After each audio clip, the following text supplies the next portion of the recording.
To me, the World Show is the elite of the elite. You go there because you want to compete against the best that there is. I want the people there to be the best that there are in the industry. And for me, when I go there and I know that everyone had to qualify, they had to beat so many people, they had to be in the top 5 so many times, that makes me feel good about laying down a good pattern. I think that that's the whole point of the World Show. I'm not saying that you have to go out there and be the winner to get your points, but you have to show enough to have won enough to be there. To me, that's what holds the World Show as the elite, the top of the top.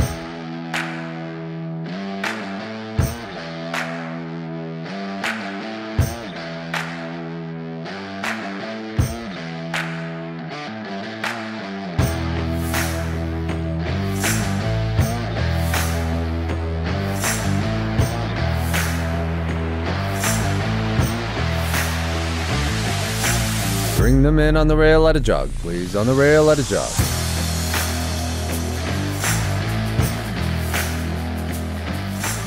All right, everyone. We are back with another On the Rail podcast episode today. So this is exciting for us because a little while ago, Liz and I had a discussion and an idea to start these roundtable discussions on the podcast.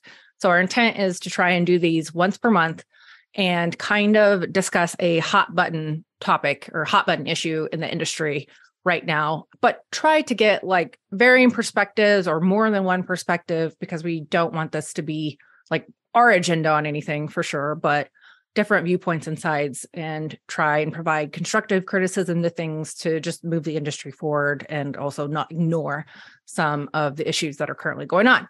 So with that being said, today's first roundtable discussion for, let's see, this will be the month of February, is going to be surrounding the AQHA World Show and whatever its current issues may or may not be, and whatever improvements could or couldn't be made with it going forward. So me being basically the paint girl here, I have defaulted to a bunch of other great quarter horse people to provide input, and I'm just going to kind of moderate the discussion that we're getting ready to have. So we'll let everybody that's here with us today kind of introduce themselves and give a little background about what they do with AQHA, whether or not you compete at the World Show, and that thing, so everybody kind of has an idea of where you're coming back from. So we'll have Alexa. Do you want to start first? Sure. Yeah. My name is Alexa Maxwell. My dad is a horse trainer. So I grew up in the industry, attended multiple youth worlds, and have since 2020 attended the AQHA Amateur World. And I attended this year as well. I have been involved with AQHA not only on the showing side, but on the planning side with the youth group. So it gives me kind of an insight into the things that go on when it comes to putting on these events. But ultimately, showing is why my aspect of expertise on that. So thank you, Alexa. Meg, you want to go next? Sure. Meg Pye, amateur exhibitor. I have been showing AQHA since 2012. So it's been a minute, not been in the industry like Alexa from a family perspective, but just a paying amateur exhibitor. I did show at the AQHA World Show last November, and I have since 2015 as an amateur exhibitor. I'm a financial sales executive. That's my, I guess, side hustle and how I pay for this. I love that side. Your real job is your side hustle. That's perfect. And Patty. It's funny, Meg, that we all look at it that way, right? I'm Patty Bogosh. Thanks for having me on. I live in Chicago. I am an all-around amateur, and I grew up on a small horse farm in Minnesota. I started showing when I was 9 years old, started with the AQHA when I was 12. I have been competing at the AQHA World Show since 2015. And really look forward to this, because I think there's a lot of very positive things going on. And I think a lot of really good discussion that we can have as well as far as improvement. So we currently have 3 amateur gals with us, and got one other person joining us and maybe another coming. So while he logs on, let's just touch on if you gals actually, did all 3 of you go to the 2022 World Show? And yes, I did. And I know you can't see it, but Meg's video feed has her wonderful World Show trophy that she won here. So Thank you. Thank you. I polish her daily. Oh, thank you. You don't sleep with it under your pillow still? No, I don't. I stopped that just a little while ago, actually, Patty, just a little while ago. Yes, I went as well. I've gone the last few years, and I did go in 2022 as well.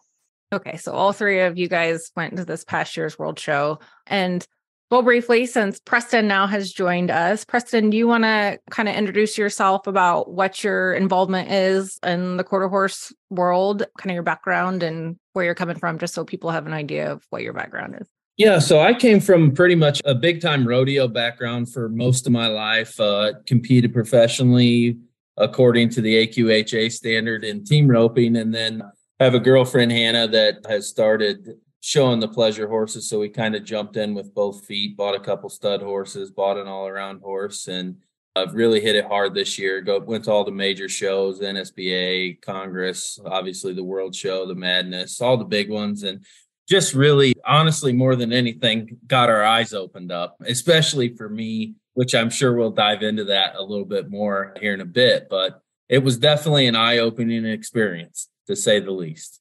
So a rodeo guy turned pleasure horse owner. That's a big difference. Big difference. Yeah. That could be a whole nother podcast, Jenna. I really feel like that could be a whole hour's conversation for sure. For sure. Yeah, for sure. Okay, so all four of you went to this past year's World Show. And so just briefly, what was your overall impression of this past year's World Show? For me, the past World Show was very similar to the first time that they shoved select and novice classes all in. It seems very long and it seems very drawn out. For me, I was there for 9 days, and that's only because I didn't make the trail finals and I decided not to show my 3-year-old, or I would have been there 15 days. And 15 days out of the office after just getting back 2 weeks prior from the Congress was just not possible, and work and compete and have a family and be home.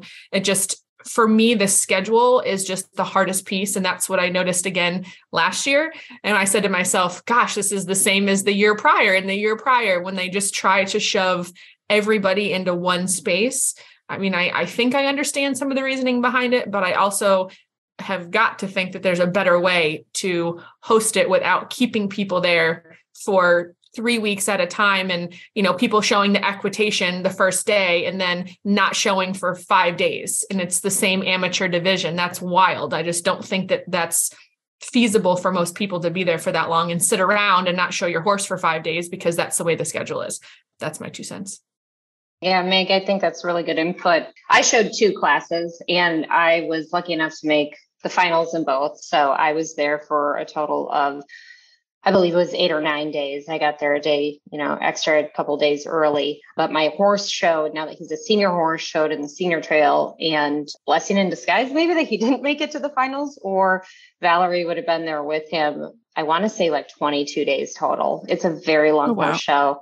And I really do, personally, I love the select being a part of it. I think that is an excellent thing, but they have to figure out how to leverage technology better. I think that there's some major downtime that doesn't have to be had. I think that there can be some scheduling improvements so that you can look at not only how do we get the classes to be more efficient, how do you get people enough time to prep, how do we make it beneficial for the horse, and how do we not kill the exhibitors either? So there's definitely a lot from a scheduling perspective that can be looked at. Yeah, Patty, I'm with you on the senior trail because, Katie Grossnickel, we haul their horses out there. My dad always has to show the senior trail. And it's like the next to the last day. And then if you make the finals, then it's the exact last day of the World Show. For me, on the scheduling issue, there's not much that they're going to do for me, considering I show so many events. I'm out there from the time that the ranch riding starts to the equitation, which I think we were out there for, like you said, I want to say 20 some days. But I think definitely the select has been a big eye opener for all of us. And I think it's great because the select world was really small. And I almost felt like when it was by itself, it was kind of sectioned off from everyone else. So I think it's really great that they're bringing them in, and it gives us a little more time to maybe not have to haul all over the place coming from the trainer's point. Those trainers were having to haul here and then there, from the NSBA to the Congress to there. It was a lot. And I think it makes it a little easier on the select exhibitors to pay those bills, as well as the amateurs, when you're not having to foot the whole bill to go to the World Show. But I think the scheduling, like Meg said, is really hard when it comes to the all around. Starting, like you guys, you showed the showmanship, I want to say, on the 7th, and the equitation didn't go till the 15th. And as a youth kid, we always did, like, you did the prelims if you made the finals, and the showmanship, it was always the next day. But in, say, the horsemanship, the trail, they only gave you a day off, where I find that the amateur world, that's much different. Yeah, let's say, I think we did the horsemanship. I'm failing to remember the exact dates, but I think that we did the prelims on a Tuesday or a Wednesday, and then the finals didn't go until Saturday. So there were a number of days in between where they were just, for me, because I only at the time did the 2 events, a lot of downtime, a lot of, obviously I could work from the hotel, but a lot of time that I was there that I wasn't competing. Right. And I think I attended the discussion that they had there at the World Show, and that was a big complaint. And being there at the World Show, there were multiple days that we were done and that we weren't even showing at 3 and 4 o'clock, which there was plenty of time for us to put finals or extra prelims in there that could have been taken care of. Preston, was this your first World Show? It was the first time ever going. And, we only had the one pleasure horse that showed in the level 2 and the level 3 pleasure. So it wasn't bad for us. I enjoyed the schedule because I like to go eat dinner and hang out and do stuff. So it doesn't bother me. I could absolutely see if we would have taken her all around horse down there, how miserable it would have been just with everything drawn out. And like everybody else has alluded to, the time off work and the schedule and everything else just makes it super, super tough, I think, for the common person to be able to go to that horse show. And I'll add one thing on the flip side. One of the select exhibitors in our barn, I think that she had 2 different prelims on one day. I want to say it was the showmanship prelims on one day and then the equitation prelims on that same day. And then I believe it was a number of days off. So it was like a lot crammed into her at one point, and then some days off, and then the finals and so forth after that. But it seemed to be either one extreme or the other. Right. So I know there's no way to make the perfect schedule for everybody. We know how much goes into making schedules for shows, especially big shows. So where do you guys feel like is the fine line between getting enough in a day to where everybody feels like they're not just wasting time sitting around by having the whole afternoon free versus showing so late in the day that you're also getting out in the middle of the night all the time to ride because there's no other time to get in the pen? I mean, I feel like there has to kind of be a happy medium in there. And do you think this year was different than in years past, or has that become an increasingly large problem with the World Show that there's just more and more downtime? I think there's more and more downtime. The problem is because there's no one in the classes. I mean, you're having 3 and 4 in some of these classes at the AQHA World Show. I mean, they're probably blocking in. I got to imagine they do the schedule before the entries come in. So you're thinking, okay, amateur performance geldings or, amateur ranch riding or whatever. And they're thinking, okay, we're going to have XYZ amount of people. And then the entries come in and there's 6 entered in the class. So that, number one, no prelim. Number 2, it takes you 30 minutes to hold a class where you had an hour and a half blocked out. So I got to think that the problem with the schedule is because the participation has become so small in some classes, and other classes are still massive. Senior trail, the ranch riding is taken off crazy. It's amazing to watch. But the classes that have been large in the past have gotten so small that they've blocked out this time. And then, you're done, as everyone has said, at 3 p.m. And you're like, well, okay, what are you going to do when we could have thrown in 4 or 5 more prelims and maybe cut the World Show down by 3 days if they would have taken advantage of that time? But I think it's just the fact that there's so many small classes now that the time they blocked, they just don't need.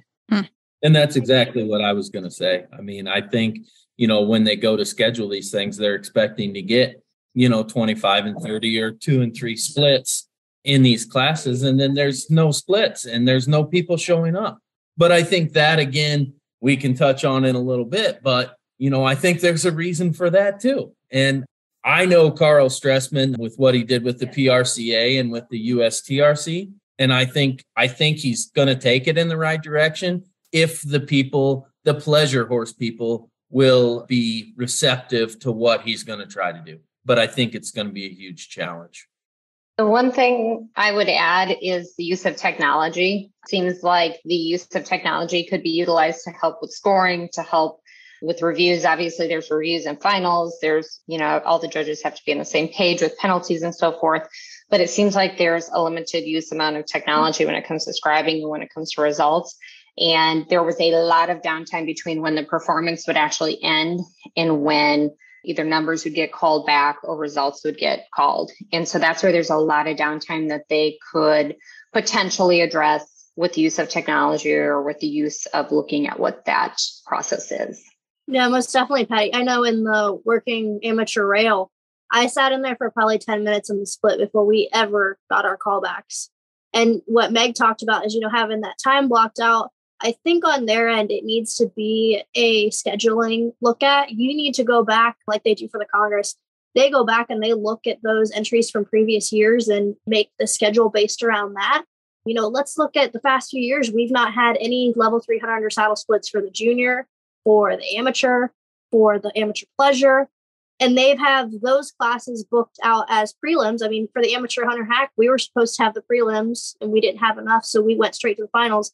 That could have been a spot for another class. The amateur pleasure prelims could have been a spot for another class. Like Meg said, that takes, 3 or 4 days out of the world show if you're paying attention to how many are in those classes. So I know there's some chatter, on the internet and maybe from the association's perspective, not sure if this is an official opinion by any means. You say, like if they drag out the schedule, then it's more time there. It's more money for the city, hotels, dinners, that type of thing. So what is your opinion on that type of thing as far as bringing money into the city versus the exhibitors and spectators being able to, have a respectable amount of time there, I guess? I don't think they do that intentionally. I think that they are trying to do the best job that they can. Doesn't mean that they can't look at information or try to improve in certain areas, but I do think that they are trying to do the best job that they can for the exhibitors and the horses. Again, making sure that, they're not killing you either, trying to get in too many classes, both for the horse trainers and exhibitors. But for me, being a non-pro, focusing on it like I do, I don't see it as trying to drive the local economy so much, because what is a few days difference going to make? You're still having this many people there. There's other events there. It's not something that, it's not like moving in entirely into a new facility or something like that. I agree with Patty. I can't imagine that the pressure that they're under, having to put on so many classes for so many people in that amount of time. But I feel like Meg, as a financial advisor, is probably going to agree with me on this. And I'm sure we're going to get into this later. If you lower the costs a little bit and make the schedule more exhibitor friendly, that money that you're wanting to get for the economy and for the local aspect is going to expand because more people are going to come. You're not going to force the 500, 600 people that go now to pay so much money to try to help that. You're going to have 1,200 to 1,500 people that want to go because it's more affordable and that they can get the time off work to help fuel that.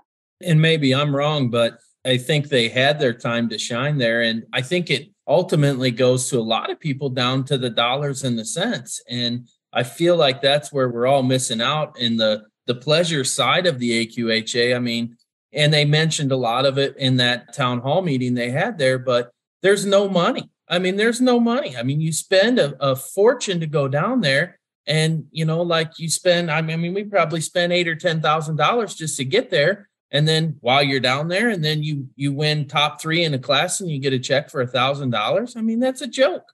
And I think the numbers could come back and do that. But what happens when those numbers come back is where I'm going with it is I think the AQHA had their time when the numbers were strong and at their top, but it didn't change anything and nobody said anything. So we've just kind of kept it the same, right? Right. Even then, going off of that, Preston, I think that the big problem is now that those jackpots are pay-ins. I didn't do any of the pay-ins because in the amateur division, we call it sink or swim. You're swimming with 40 good ones, not anybody that's going to not pull punches. If you do not go to the World Show thinking that you even slightly, I competed a long time. My horses do well. I won a lot of awards last year, but even then I said, you know what? I don't see spending another $300 for a class on a side chance that I'm going to make money back. As far as the economy goes, I would hope that AQHA, that is the least of their concerns. Their concern should be the AQHA, the members, the organization, the people that they are representing and we are supporting and paying their bills to do that. If they're concerned about, we need to make AQHA a couple $1,000s extra by dragging this out, their priorities are way mixed up. Right. And Absolutely. I know as a youth kid, my platform when I ran for office there was, I feel like their focus, while amazing that they want to reach out to new members and bring new people in, they're forgetting the people that are paying the bills right now. I feel like that's a common theme right now going around. Jenna and I had a conversation ourselves the other day, just the vibe as a whole right now in our industry. It's not well. I don't know the word that I want to put on it, but it's just not doing too hot at the moment. I think there's so many other industries that are really thriving and doing well in catering to the members and, Preston, to your point, the money and that sort of thing. And it's becoming very apparent some opportunities within our industry that we can be focusing on. And, at the end of the day, we didn't get here overnight. We're probably not going to get out of it overnight, but we do have, some new leadership. We have individuals who are really focused on trying to turn things around. And I do think that you can both appreciate those that have been with you for quite some time, as well as increase your incoming members. I work in business development for a public accounting firm. So it's my job to bring in new clients. It's my job to bring in new prospects that we're going to talk to about how we can work with them. It's really no different when you look at something like AQHA or any association for that matter. You're going to have a certain amount of turnover every year. So if you know what that turnover is, how many new members you need, how much you want to grow by every year, and what you have to do to really try to encourage people to not only join and become a part of our association, but also want to stay here. And what is it that's going to appease those that do it on a professional level? What, from a non-pro perspective, we work really, really hard to be able to do this as our hobby. And to your point, Preston, to walk out with a trophy and $1,000, it'd be nice if there's a little bit more money behind that. So it's multifaceted. It's multifaceted from a challenge or an issue perspective, and then it's multifaceted when you look at it from how do we turn things around and really continue to grow and drive. And I think they're on the right step. I really do. I think they're trying, but my fear is it too little too late? I mean, you look at all the other associations that have broke off from the AQHA, and those competitors that we're missing out on at the World Show is because they have their own association with their own finals for 50 times the amount of money and 50% less headache than what they deal with when they go to Oklahoma City to the World Show. Well, the good news is that if they're doing payouts like that, it's possible. We just got to figure it out, right? And I agree. I mean, I really do think that they are trying to turn it around, that they're aware of these challenges that we're faced with, and they're not blind to it, and they're not trying to not address it. I think that, they definitely are. And I know this past year, everything to me seemed better than the year before, other than, Meg, to your point, the scheduling very much seemed the same. The office staff was very friendly. Those that were running the gates really wanted to help. Those that were running any of the ride the patterns, they're always wonderful. But it was very encouraging. It seemed like they were very open and friendly. And I think that when you're at an elite horse show like that, having customer service is a really big aspect to it. And that was some of the feedback that I think they had from the year before that maybe they addressed, or maybe that they focused on, because, as someone who has questions from time to time, just because I haven't been there before doesn't mean I don't have a question. It really felt like that you weren't bothering them this year, that they really wanted you to have the information and be able to work with it. So I do want to talk on the fees and the jackpot fees and stuff in just a minute. But before we jump into that, with the entries being so low in some of the classes this year, I know like the amateur pleasure was very small, 6 or 7 horses, I think. What do you all feel is the cause behind the low entries? And obviously, as an industry perspective, the ranch stuff is growing leaps and bounds and that type of thing. But more so World Show specific, what is the issue with the entries in some of the classes? So I can touch base on that coming from the ranch world. So for me, the ranch riding is not, I wouldn't say less expensive. I mean, every event has its own costs, but I feel as though the economy on a ranch horse is it's not giving the vibe as I have to go spend $150,000 on a horse to go be competitive in the all-around industry or the pleasure industry. You can have my horse is an ex-reiner that came from the NRHA Derby world that couldn't stop anymore, that we started putting the ranch riding on. And that's now what he shows very successfully. I think that is why it's a major draw for people and why those numbers continue to grow and why we don't see so many numbers growing in the all-around division. Because if you're going to those big shows and you're not consistently winning, and I don't blame them for not paying the money, when you look at that, I think off the top of my head, I think it's like $300, $375, something like that. Entry fee, when you're not consistently winning every weekend, I don't blame them for not going. Now, if the entry fees were less, I could see, taking that chance, especially if you're level 2 going out there, having the opportunity. It's great that they added that. I think it's a really good chance for people to get their feet wet if they maybe don't want to go jump in with the really seasoned amateurs like Patty and Meg and myself. But I think that they need to realize, and I don't know how they're going to do this, but I know that Patty bought her horse very young, taught her horse. I know Meg's had several that she's done the same with. I did the same with mine. You don't have to go buy that majorly expensive horse to go to the World Show and be competitive. But in the economy right now, selling horses, that is unfortunately what we've made it to be. And I think also, too, the pattern stuff seems more fair in the eyes of a lot of exhibitors, because in a pattern class, there's multiple point systems, there's multiple maneuvers, whether it's trail, showmanship, horsemanship, ranch riding. I mean, there's a lot of things where you could be really good in the beginning and then you could fall to pieces at the end. And then, you're not the winner today, versus in the pleasure, in the hunter under saddle, in the classes where it's strictly, okay, I'm a judge and I happen to like that one versus that one. And if you're not winning, to Alexa's point, it's hard to get around the people who always win, because they just always win. And you can show up, you can buy the $200,000 horse, and you still probably won't get around him. So that's just very discouraging for your normal person who wants to show, but doesn't want to pay $375 to enter, and then the jackpot, and then the NSBA to be 7th. And they might have a better horse, but they're not going to get around the people who have a bigger name in the pleasure and the hunter under saddle that are always going to win because it's who they are. And that's why I think the patterns still have held on to some sort of numbers, because again, I feel like, you could be really good one day and you could be the complete loser the next day. But in the rail classes, unless it's really limping, you're potentially going to be the winner all day. And that's very discouraging for someone who wants to get in there. I agree 150,000% with that. And that's exactly what I was going to say. I'm glad you said it in a much more professional version than what I probably would have been able to speak it. But I feel that's the same way. I feel like, you can about write down for second and third in every class before they even trot down the center. And I think accountability is something else the AQHA should really strive for if they want to grow their numbers. Let's judge the horses, not who's on their back or whose barn they stand in.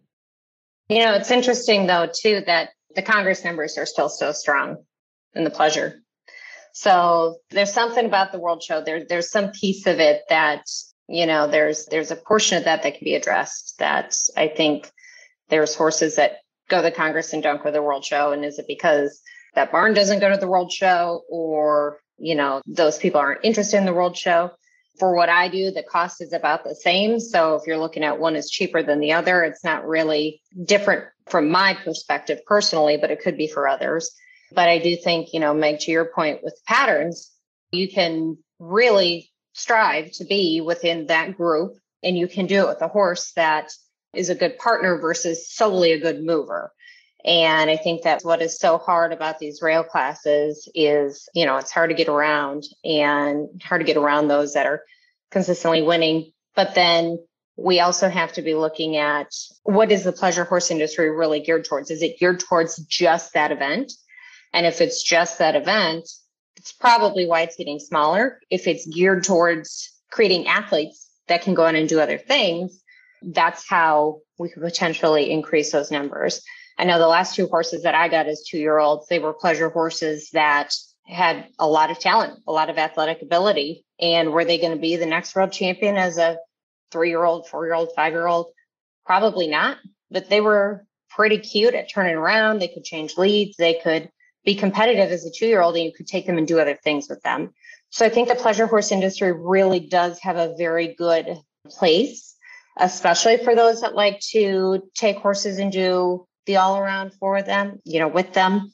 But it's those lifelong pleasure horses that I think we're seeing fade away because people are more intrigued in doing the all around. They are more intrigued in doing a pattern class. And I know for my horse in particular, I love him in the pleasure, but I'm not going to add one more class to his day anymore. We focus on so many other things. I'm not going to add one more class to his day. And maybe we're starting to see the results of that. So kind of on a different note on perhaps maybe why the numbers are down as well. Correct me if I'm wrong, but for this past World Show, you still didn't have to qualify, right? You could pay a certain fee to be able to show. Is that correct? So there was qualifying. Okay. You could qualify with your, $5,000. or you could have 6 shows. So the 6 show thing does bother me some. Coming from the ranch world and now doing the hunters, this is a big problem with why the hunters don't have numbers now is, say you go to Florida, Kentucky, that's really about the only places that even hold over fence classes anymore. You're going up against multiple world champions, which is not a bad thing. But when you're someone starting out trying to get, just your qualifying points, there's not enough people in your classes to get those points. That's why they're limiting their numbers, because we're not offering the classes enough, or we're not making it accessible to people to be able to show. I know that I'm on a thin line. I think that you should have to qualify in certain events. I mean, we hold the showmanship, the horsemanship, all the all-around events, the pleasure, the hunt under saddle, the trail, every single weekend. And they're big classes at our weekend shows. We just in Cloverdale, I think Patty was there. There was, I think, 20 in the amateur horsemanship. There are plenty of people in there for you to be able to get qualified. But when you're looking at, the pleasure driving, the ranch trail, the over fences, when you have to travel so far, I mean, people, from Florida, they're fortunate to have those hunter events there, whereas we don't hold a single hunter show in Ohio apart from the Congress. I have to travel to New York or Kentucky, which fortunately isn't that far, but that is where you're crushing your numbers, because most people can't get that much time off work, nor can they afford to travel that far just for a side chance to get those points. So I think they need to evaluate the level of participation in certain classes and maybe waive those qualifying rules, which I'm sure would stir up a hornet's nest with the all-around people, but they have to look at it rationally and see that there are plenty of opportunities for us to get our points where for others there's not. I mean, how many places do you go that people are praying that they have just 3 in the pleasure driving to try to get their points? Millennial Cowgirl is a marketing and media company where we offer on-site content creation for the equine industry. Everything from amateurs, professional trainers, facilities, and product supply companies. Come to us for any of your media, marketing, and content creation needs. Find us on our website at millennialcowgirl.com or on Facebook and Instagram. So Meg, you're an all-around competitor. How do you feel about the qualifying? To me, the World Show is the elite of the elite. You go there because you want to compete against the best that there is. I want the people there to be the best that there are in the industry. And for me, when I go there and I know that everyone had to qualify, they had to beat so many people, they had to be in the top 5 so many times, that makes me feel good about laying down a good pattern. I think that that's the whole point of the World Show. I'm not saying that you have to go out there and be the winner to get your points, but you have to show enough to have won enough to be there. To me, that's what holds the World Show as the elite, the top of the top. I do think you need to qualify. However, I completely understand where Alexa's coming from with the groups that you're hunters. I'm from New York originally. That's all New York has is hunters and jumpers. But we don't have them anymore around where we are. Like, I'm down in Georgia and there's not many hunters down here. So it's hard for those people to get the points. But I do think that qualifying is important because that keeps the level, the prestige of the World Show. And if not, to me, it's another horse show. And I'm not saying that, I feel that way about the Congress, but the Congress numbers are enormous. And there's people that I go at the Congress, and I've been doing this a little while. I feel like I know a decent amount of people. I went to the Congress and I didn't know half the people that were there. I'm like, who are these people? Where did they come from? It was awesome to see the growth, but that just goes to show you that all of those people potentially could be shown at the World Show if maybe they could afford to be there because AQHA decides how they can restructure their fees, or they lower the amount of qualifying points. But the fact that there was a pay-in to get to the World Show, I did the math, I'm a numbers person. it was cheaper to pay to go to the World Show than actually qualify to go to the World Show, if you actually thought about it. And I said to Clint and I said to Keith, I'm like, maybe this year I'm just going to slap down a $5,000 check and I ain't showing all year. I'm going to save myself thousands and thousands of dollars.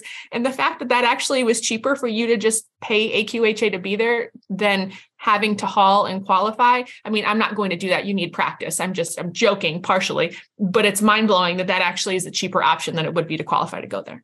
Right. And I think their qualifying option with those shows provides a problem because when you look at Florida, that's only 2 shows. And we show, 4 times in each event there. So that's what makes it hard for the classes that aren't offered a lot, like the ranch trail and ranch rail and things like that, is where you could haul all year and there not be hardly anybody in your classes to even get your points. But there's not even enough shows that hold the classes that you can qualify by the show qualifying. So in the fees in general for the World Show, how do you think AQHA could improve the fees given the fact that they still have bills, that they have to pay and cover? So where do you stand on as far as what you're getting your money's worth, the qualifying fee, the jackpot fees, all of that? I personally don't know if I've seen the benefit to the jackpot piece of it. And for me, at least, I think it's more on transparency. Where does that jackpot actually go? Because for each class, it's different. If you pay out and you make the finals, I think that you should get payback in some capacity for it. I made the finals in both of my events. I was 14th in one because I almost fell down. So to Meg's point before, you can have a great pattern and then completely fall apart at the end. That was me this year in the showmanship. But, and then I was 7th in the horsemanship. And I want to say I got a payout in the showmanship and not the horsemanship, or vice versa, but they couldn't really explain why. And I think that if you have the transparency and you understand where the payouts are coming from, you can understand if you want to contribute to that or not. But I did find it really interesting because I think, was it last year that was the first year with the jackpot? I believe you're correct, yes. The communication on it, either I missed something or the communication was slightly lacking on it. It's possible that it was the first one. It was unclear to me that you had to pay in order to get a payout. When I was there in 2015 and 2016, I won classes in both years and I got the payout. And then when I was 3rd in the level 2 horsemanship in 2020, I got a payout as well. And so when they implemented the jackpot in 2021, I thought it was just extra added money and decided not to do it.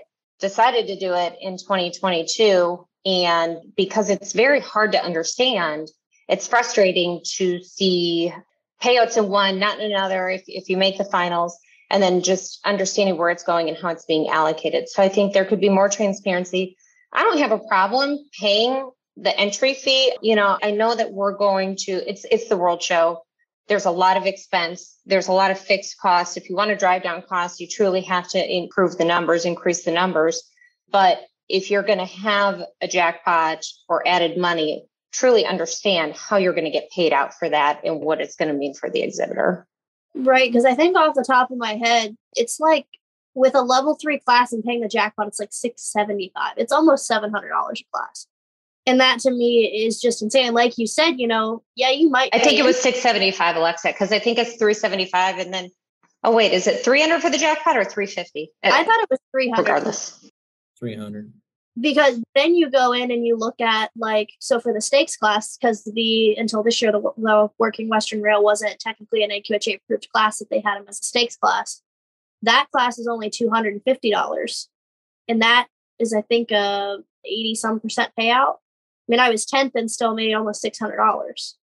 So there's got to be a way that they work it around that you're not having to pay, because I think that is a big deal. You want to go out there and maybe you say you're not, maybe the most competitive person, that you're scared that you don't have a chance. But like you guys said in the pattern classes, it can be anybody's day and you go out and win it. You want to know that you're going to get something back out of that and not have to pay, almost $700 to get it. I pulled my account of what I paid to go to the World Show and entry fees. And my entry fees were $3,100, $3,188. Stall was $625. I was fortunate enough to win the level 3 amateur showmanship last year, and I received $1,100 to win. So I think that going to the World Show knowing, and I did go to the World Show knowing I didn't do any NSBA class. I didn't pay in anything extra. I did nothing extra. I just went there thinking to myself, I'm not going to make any money here anyway. I'm going to hopefully get my name called. Really, that's why I go there. Honestly, Congress, my 3-year-old was reserve in the open and she made like $6,100. So some shows, you're going to make money. Congress, NSBA being one of them. The World Show, to me, knowing going into it, I wasn't going to make any money anyway. And I couldn't care less about the $1,100. That made nothing to me. I'm glad that I got that, but I was more concerned that I would get my name called out there than I was to win any money. And I think if AQHA wants that to be what people think about the AQHA World Show, that they're not going to win any money there and it's just to get their name called, then they're doing the right thing. But if they want to actually grow it with like financial incentive to go there, to Patty's point, to y'all's point, the jackpot and everything else has to work itself out, because you can't win a level 3 class and win $1,000 when you paid $3,100 to be there. The math doesn't work. So on your point, Meg, you're talking about the money aspect. I mean, look at the NSBA World. That is a perfect representation. I love their system, and I don't show the color classes because it's more expensive to go rather than just pay the $150 fee to show my ranch horse in the color amateur classes at the NSBA World. And I paid for, I think, 3 classes. I think it's $150 a class plus the entry fee. And I covered all of my fees. I made $5,000 for the NSBA World. That is a format that I think AQHA needs to look into, because if you're looking at how many people go to the NSBA World, I mean, if you compare those numbers from what we have at the World Show to that, I mean, we had, I think 80 in the amateur horsemanship, where we ended up with maybe 40 at the AQHA World. I think that is where they really need to look at, because I know the Tulsa facility is not cheap either. It's not like it's a much cheaper facility that they don't have expense putting that show on. Well, and the same point of the judges, right? I know that the judges are very expensive. So if you look at your fixed costs in the facility and the judges and so forth, there's got to be some insight that can be shared there, and some input that AQHA should be able to leverage. Why do you guys feel the Congress and the NSBA, specifically, are giant shows and seem to be growing still, and yet the AQHA World Show seems to be struggling so much? I think that's the major thing. I mean, if you're looking at Congress entry fees, I work for the Congress doing data entry for all of their entries, so I know most of those fees. I don't know much about the maturity fees. Meg might have insight to that, but your amateur classes are only $75 a pop. So, I mean, if you're adding in your NSBA, if you want to show both, that's only $150. And like at the NSBA World, I think maybe it's $175 for a class or $150. And then if you don't qualify, you could pay another $150. So it's $300, but your money coming back to you, even if you're 8th. I mean, I was 8th in the color amateur showmanship or the horsemanship out of maybe 30 possibly, and still made $700. So I paid for my entry fee back with a very limited amount of entries.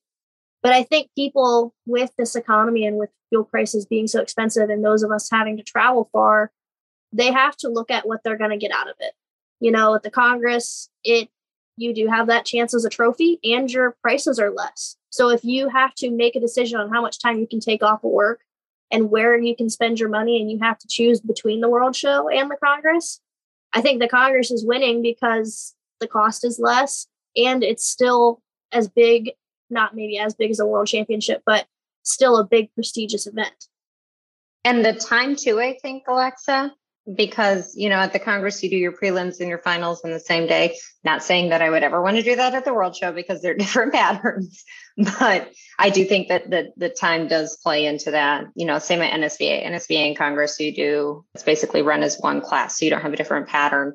So that's just naturally going to change. But cost is definitely a big factor of that. And possibly, Patty, you might be right. Maybe in those classes that say have less than 30. I mean, the amateur equitation only had 25 in it. Maybe they look at making that only a finals pattern. That would cut down another day. I mean, they did it for the hunter hack. I mean, we had 19, but they didn't see a point in us jumping 2 fences for 4 less people. That's an excellent idea. I think it comes down to chasing points versus chasing money. I think the last time I was on with you girls in the podcast, we talked about, what's more important nowadays? What do people care more about, to go win money or to go win a point? People are money focused, and the futurity classes. Congress has so many futurity classes, hunter under saddle, pleasure, reining. I mean, the list goes on. There's so many futurity opportunities. Trainers are going to make more as open exhibitors, and the horse as horse owners, the horses are going to make more. I think also that has something to do with it. The fact that NSBA and Congress are very futurity driven, and that's where the money is. And people nowadays are going, I mean, we see it all over Facebook. People talk about, do you go for the money or do you go for the points? Most people nowadays are like, oh, all well and good to, win a trophy, but I'd rather win money. And that's kind of what the numbers seem to agree with. Preston, here's a question for you as kind of the new guy, I guess, to the AQHA, breed show world. Do you feel the World Show is targeted towards the elite only? I absolutely 100% do. And I'm not saying necessarily the elite only, but I mean, had we not had our horses with who we had our horses with, I probably would not have gone to the World Show. I don't feel like it's targeted, but I feel like most of the common people know, obviously we have a lot of friends that show and stuff. There's no point. And they say it, there's no point in us going all the way down there, spending all that money to compete when the top 5 horses that are there. And I mean, Hannah with that little Radical Signs Are Good horse, I'm going to throw in a little burp for him there. I mean, she did really, really well on him. I mean, she put, almost 40 points in the open on him by herself, and then another 25 or 28 in the amateur stuff. And she won everywhere she went. We went to the NSBA world and we got our eyes opened up like, hey, this is a whole different ball game down here. These people mean business. And so we had to kind of come back and re-script and rewrite. And we end up switching trainers up and going with another trainer. And, he felt like he was good enough to go. But even then it was, had the people that showed up in her amateur class actually showed up and not scratched, she wouldn't have won a Globe. There's no way she would have. And it's not that her horse isn't good, and it's not that she doesn't ride good, but just strictly based on politics. And I mean, I'm not trying to be that person, but I kind of will be that person. I feel like that's why a lot of these people just say, nah, I'm not going to go. What's the point? I've been beat by them all summer long. Why do I want to go drive 15 hours or drive across the country and spend 3 times the amount of money to win no money and get my butt kicked by the same people that win everything we go to? And I mean, that's tough. And I'm not knocking the people that win. They deserve to win most of the time. But it's really hard for common citizens to justify spending $8,000 or $10,000 to go, no, you're not even going to get your name called, regardless if there's only 7 in the class. That's tough. So for the rest of you gals that are, pretty frequent all around competitors and show all over country and are fairly well known, how do you balance making it a friendly show to new people in, the quarter horse show world and whatnot, but still keeping the prestige of winning that world title or placing in the top 3? Like, you don't want to give participation awards out at the world show level to everybody, I'm sure. So where's that line drawn, and how do you make it more friendly to just regular AQHA people? I'm a newer, I guess I'm not a newer amateur now. I'm getting old, dang. But I'm one of the newer amateurs and have shown against Meg and Patty for the last 4 years. And they're tough competitors. And there are multiple amateurs that have been showing for a long time that I'll tell you, when I went youth, I did not want to show. I was like, no, take me back. I'm good. I don't want to jump into the deep end of the pool. But like Meg said earlier, there is a point that, like Meg won the world show. I've won the world show. Patty's won titles before, that we can go fall off or go off pattern. Like Patty said, she tripped the world show in the finals this year. It happens to everyone. No one is invincible, no matter how many world titles or, trophies that you have won. And I think that's a point we need to make to new people. Yes, we do well a lot of the times. We are very good partners with the horses that we have. We've busted our butt to be good, to be competitive in the industry. But that doesn't mean that we can't be knocked down a peg or taken out by the little guys. The horse industry is such a growing sport because of that aspect. It's not based on, your athletic, but it is based on athletic ability, but not like, swimming or track, that no matter how hard you practice, you're not going to be better than the person that runs faster.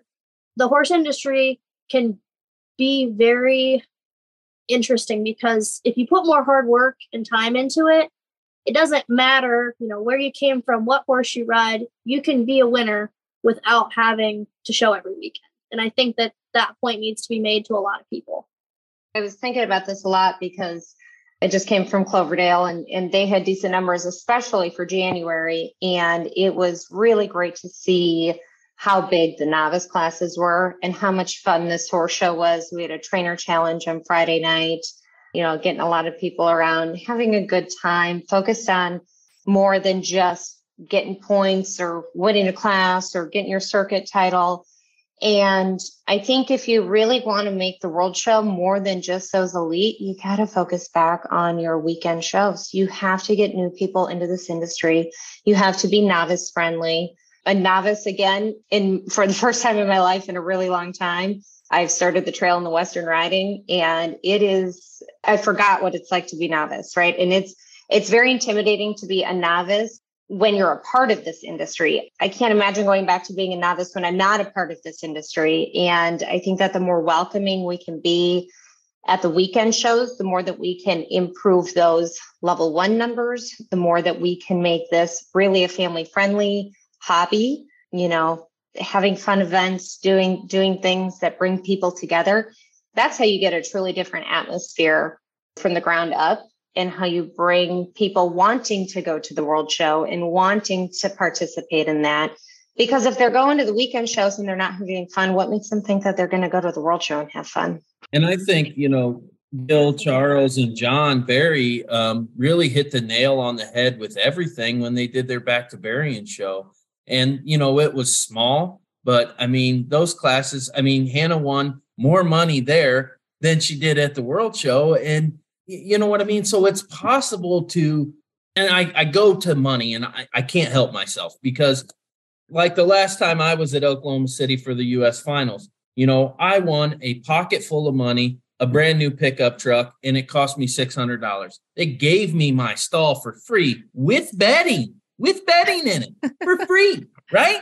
You know what I mean? That's how some of these other associations are drawing people in. And I think, Gil and John and Charles, they were betting everybody's stall up at Berrien. You still had to pay for it, but you got there and it was betted. Those little things, cookouts. Ludington is another prime example. I don't know if any of you have ever been there, but it's a blast. An amazing horse show over the 4th of July. They have games and activities and just bonding time so you can meet people. You can interact. It's not this clicky, oh, well, here's this barn, here's this barn, here's this barn, and everybody just stays in their own alleyway. Everybody's out riding around, racing go-kart or golf carts and, throwing bean bags or whatever. But I definitely agree if they want to do that, like make it seem fun. Don't make it seem so intimidating. It's intimidating, especially for people that haven't ever been in the limelight before, The excitement to bringing people together.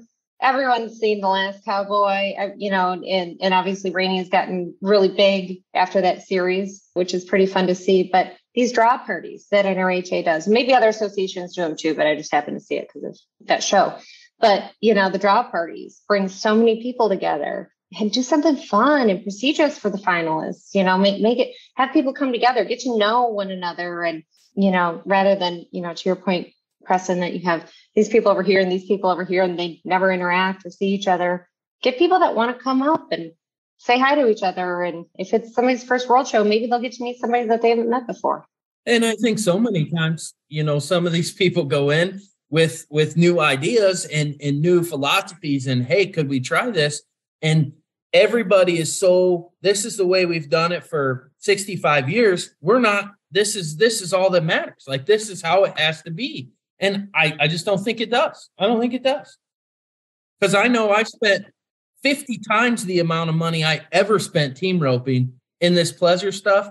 And I won, in 1 year in the team rope, and I won, close to $200,000 plus a brand new pickup truck, and my entry fees are, $55 a run. And you got your stalls vetted. And I got my stalls vetted for free. So, Patty's point is really good because being a novice, when I started showing the fence stuff, it was really scary, especially as she made the point as being in the industry already, coming from a background of being competitive in the all around industry, and then going there, it had that feeling of people just being like, oh, she's got to be automatically good at it. And for a while, I really struggled showing the event because I had that thought in mind.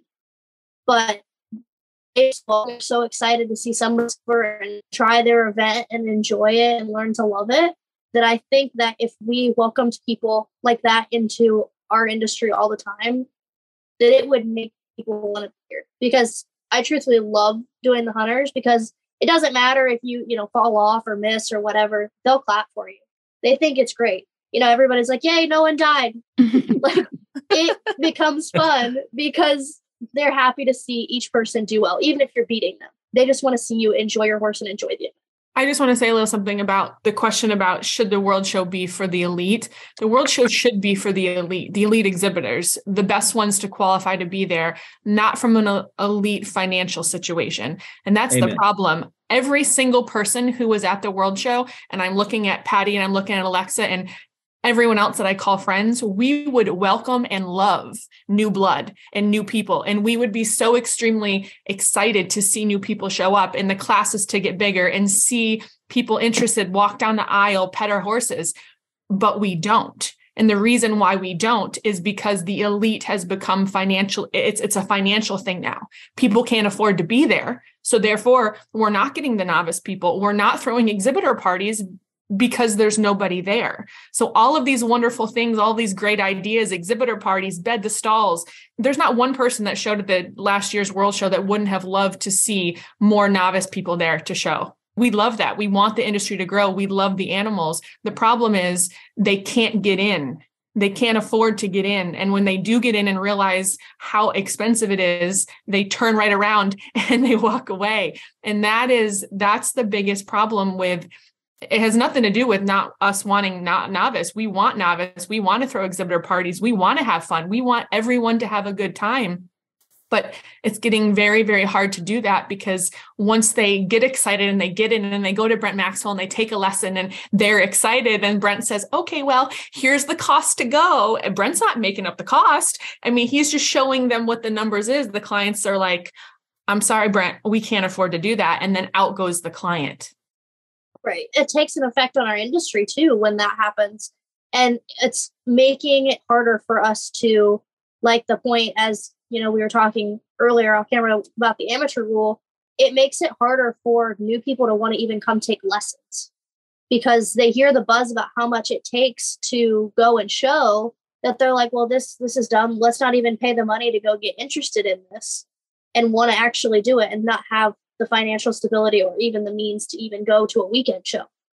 Jenna, you had a question in there for us, a thought-provoking question around, do you think the vendors and sponsors get out of the sponsorships, the dollars that they pay to really be a part of the show? And as I was thinking about it and thinking about shows like the NSBA World Show and the Congress, they've truly made it a spectator event. Obviously, it's a horse show and sometimes a circus, but it is a spectator event, right? And so they drive so many people to visit those vendors, to see those signs. You see all the signs hanging in the Celeste. They truly get the recognition and the name brand that they've paid for. And I don't know, because no one's ever told me, but I can't imagine that the vendors and sponsors get that out of the World Show. I think that if you make it more of a spectator event, I think that it's going to help in a number of ways. I think that you're going to get more sponsors. I think that you're going to get more vendors, and I think it's going to drive more buzz around being there and around really, how do I get here? How do I get to the World Show? Because they're there, they can see it, they're excited. I know the first time I went to the Congress and I wasn't competing, I got to experience what the Congress was. I wanted to do everything I could to get there because I was there and I could see it and I could feel the energy. I think that if we can make it more of a spectator event, that we can give people experiencing it more, it's going to be beneficial in a number of ways. And I think the best thing that AQHA did from a spectator perspective is that they did away with the lanyards that you had to wear into the stands. It's pretty difficult to make it a spectator event if you have to pay $45 or $55, whatever it was, for that lanyard to get up into the stands. Now people can go and they can watch if they want, but how do we get them there? And they wouldn't let you in even if you were completely dressed. Oh my gosh, there was one time I forgot my lanyard. It was for the finals of the showmanship, and I forgot my lanyard back at the stalls, and I had to run back and get it just so I could see the first go. And I was dying when I came back. Not that there wasn't enough running in the pattern already, but yes, I was fully dressed with my number on, and they wouldn't let me in. Yeah, I'll go back to my youth days. So for those that have, obviously we've been there, but for anyone that listens to this that has been to the World Show, outside of the Super Barn across where the parking lot is, where in 2020 they had the makeup pen that was out there on the concrete where they made that building right there used to be full of vendors. And I mean, it was packed. There was aisles and aisles, about like the Congress that was there. And kind of the same thing got to be at the Youth World, where it got to be so expensive my last years of youth. And that number dwindled and dwindled to the point that they moved it over into the concourse, which, like I said, I was at the World Show for 27 days. And I will admit that I think I walked through the concourse twice. Because unless you're looking for the bathroom, and no offense to the vendors, you never go down there. Unless you have a purpose to go, buy videos or go talk to the AQHA reps at the booth, there's no purpose to walk down there. And if, they don't really make any announcements or anything to go down there and see those guys, and I think that really hurts. I think another thing that they need to think about is that they put those vendors, which is a prime spot because people walk in between, they put those vendors in that Barn 3 arena, which I feel like we need to be utilizing as exhibitors. Because I know at the Youth World, we would always use that as the lunging pen. And I will tell you, when you get there early and there's nowhere to go ride, it's freezing outside or torrential downpouring or Oklahoma tornadoes are going off or whatever. There's only the outdoor uncovered. And I know the one day, Patty, I think you were still there when it was snowing. And that was the only place we had to go ride unless you wanted to wait until midnight and hope to God that not everyone else decided to ride at the same time. Yep, I had a point about Barn 3 as well. Yeah. That needs to be for the exhibitors. It really would make it a better experience just all around. I know the footing in there was never great before, but it was, you were able to go in and get lunged at least and have a better spot to, if you're in those other barns, to not have to go outside and open those doors. I mean, it gets cold in there. When it's cold outside and people are opening those doors to get those horses in and out, it's impossible to keep up. And it's, will it solve it? Probably not, but will it help? Maybe.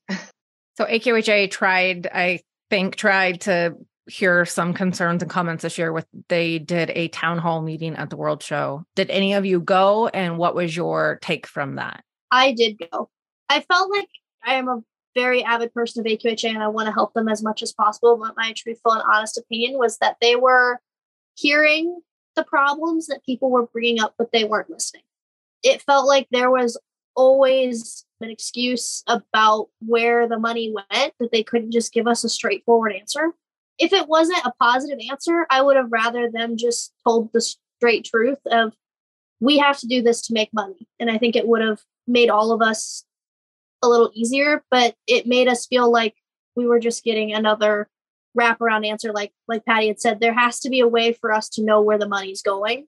And several sponsors that were there, to the point of the last question of those sponsors and vendors getting their money's worth out of those sponsorships, there was a sponsor that asked where her money went because she said she didn't feel as though it was going where she was told it was going. Well, and I think, I'm going to step in on that. I was there for a little part of it. And then I had a dinner reservation because I like to eat.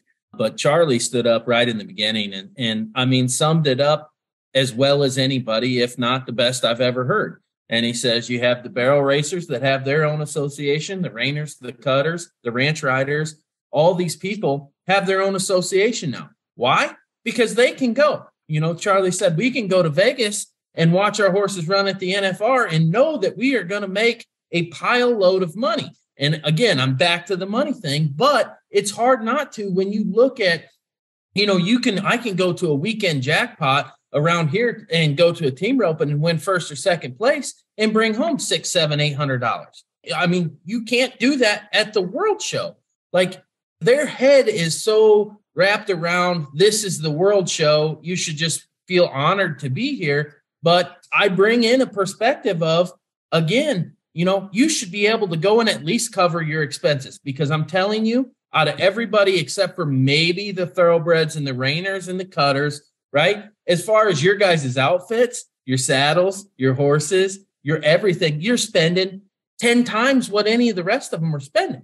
You know what I mean? And not including the horse, right? And I know there's some very expensive barrel horses, and I'm not ignorant to that, but we're spending, $150,000 or $175,000 on the low end for a really nice horse, $25,000 on a saddle, $2,000 on a headstall, $5,000 on an outfit. You know what I mean? And it's just like, here's your ribbon. Have a good day. I'm like, oh, cool. Yeah, that ribbon's gonna pay my bills, right? I do love my coworkers who are like, so what do you compete for? I'm like, basically bragging rights. I mean, I got a really cool globe over there that I do love. And I think that's an honor. And I'm thankful that we got one, and I'm excited about it. And it made me feel very, very good. But it's to speak to the sponsor point too, and I think everybody there has the same question of, we're paying $2,500 to be in this row of barn. And there's how many of those people that paid that $2,500? I know when people come and ask me to sponsor something, like, my money is going to a class. My money's not going to pay debts. My money's not going to pay judges' bills. My money's not going. That's not what somebody that sponsors stuff goes for. Like, if I'm going to throw money down, I want to see my money go in the pockets of the people that are making it possible for this whole thing to be happening. And it's not your trainers that are the reason that the World Show goes on. I hate to break that to anybody, because without customers, those trainers have no one. I mean, they're not going to take out of their own pocket and go get a sponsorship and go up there and show for their own horses for fun. And I mean, I know there's probably a few that do, but I think in reality is the AQHA and the association as a whole needs to look at where is the money coming from. And it's, yes, the trainers are bringing these people to the table, but in reality, it's the amateurs, the non-pros, and all these people that are the only reason the AQHA is held, or the pleasure part of the AQHA is held together. It's the only reason. I mean, maybe I'm wrong, and I'd love to hear somebody tell me that I am, but I don't think that I am. That went back to our point earlier of, as an association, yes, bringing in new members is amazing, and they need to look at that, but they also need to make it so that their current members are wanting to go out and tell people about the association. Like, oh yeah, I'm part of this. This is what I got from it. This is what we get. It's so much fun. And I think that's where the disconnect is happening. So I think kind of on that note, as we begin to wrap up here, because we've taken enough of y'all's time today, which is, I think this has been a fantastic discussion. But on a positive note, what are ideas or suggestions you have as ways AQHA could move forward or improve it going forward? Or just, give one thought to that of what's something constructive and positive going forward that would change maybe the narrative a little bit. I'm going to jump in quick and say everybody needs to trust the process. I think they've made some huge strides in upper management and executives in the AQHA. And I truthfully believe that there are certain people in that association right now that are trying to hear people out. And it's going to take open eyes and open ears. But I think if we trust the process, we'll see some great changes, because I know a few other associations that have been under the same leadership that we have now have had extreme success and have really, really turned their associations around. We got to give him a chance. And I think that's Carl. I mean, we have to give him a chance and let him do what he's been hired to do. And that's what I'll say. Yeah, my suggestion would be, or my input would be, Preston, I agree with you 1,000%.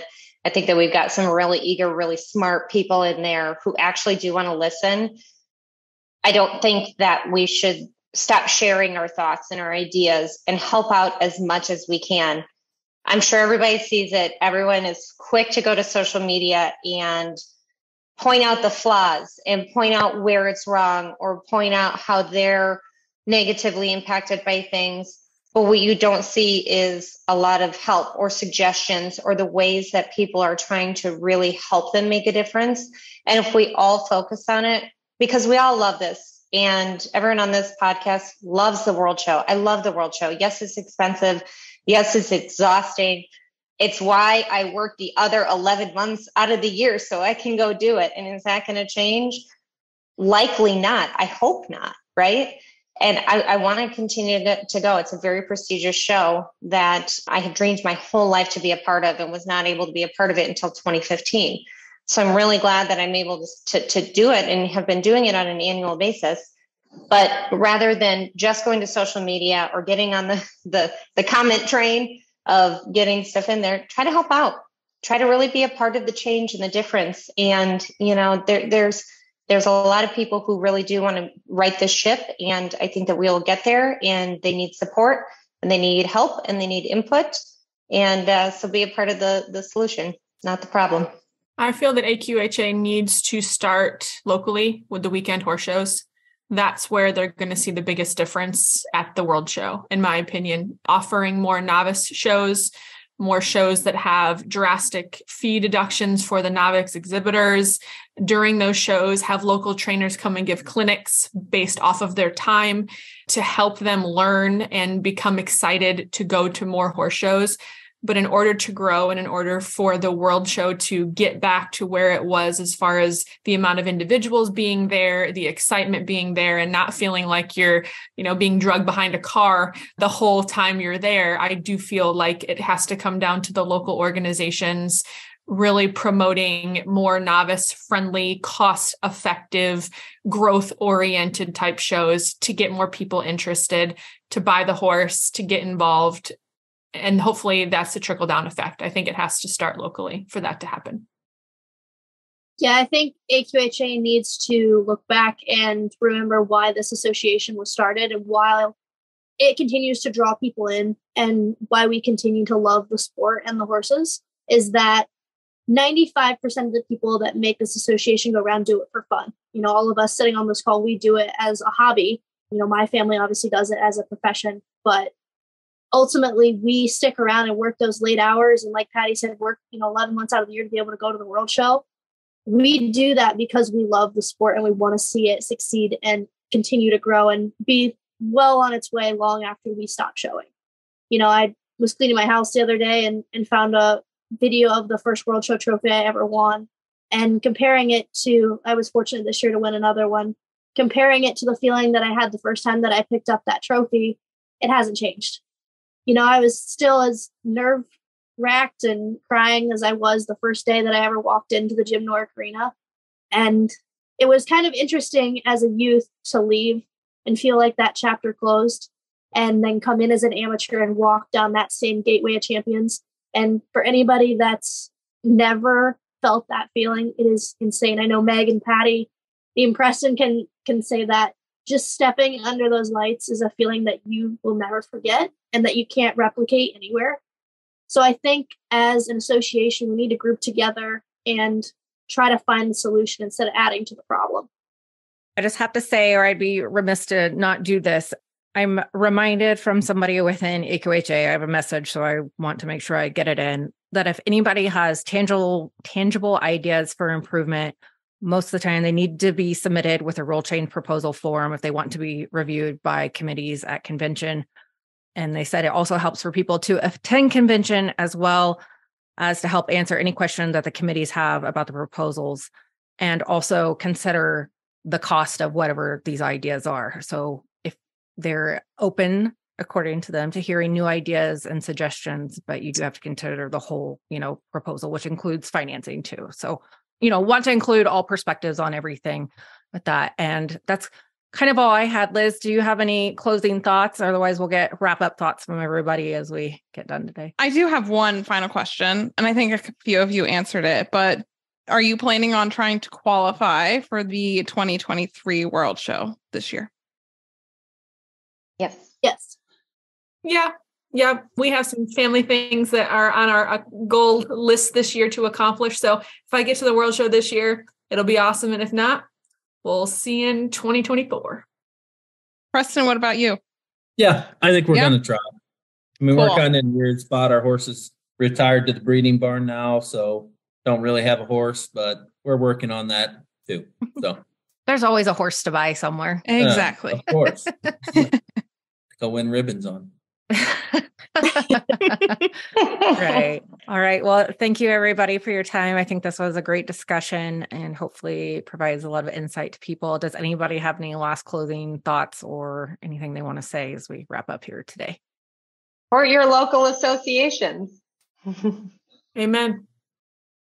I mean, it's going to take support from every person in this association instead of just complaints, solutions. And every one of us talked about that with our little closing blurb there. But I just want to say it again, like, don't come with a problem, come with a solution. And people are a lot more receptive to that. I know I am in my own business. You know, I mean, I'm way more receptive if somebody says, hey, this is the problem, but I think we could do this. And I think we'll get somewhere. And this is exciting. And I'd love to do it again, you know, a few months from now if we see some changes, because I think there are going to be some good changes. I really do. Yeah, I think we're all too quick to jump on social media and complain, but there's very few people that are actually willing to provide constructive criticism and do something about it or provide ideas and solutions. So that's something we all need to keep in mind with all of our current industry problems. You know, it's not just an AQHA problem by any means. So. Not at all. Yeah. All righty. Thank you guys for your time. Thanks, you as well. Thanks for having us on. Thanks for having us. It was great. Thanks, girls. Have a great night. Bye.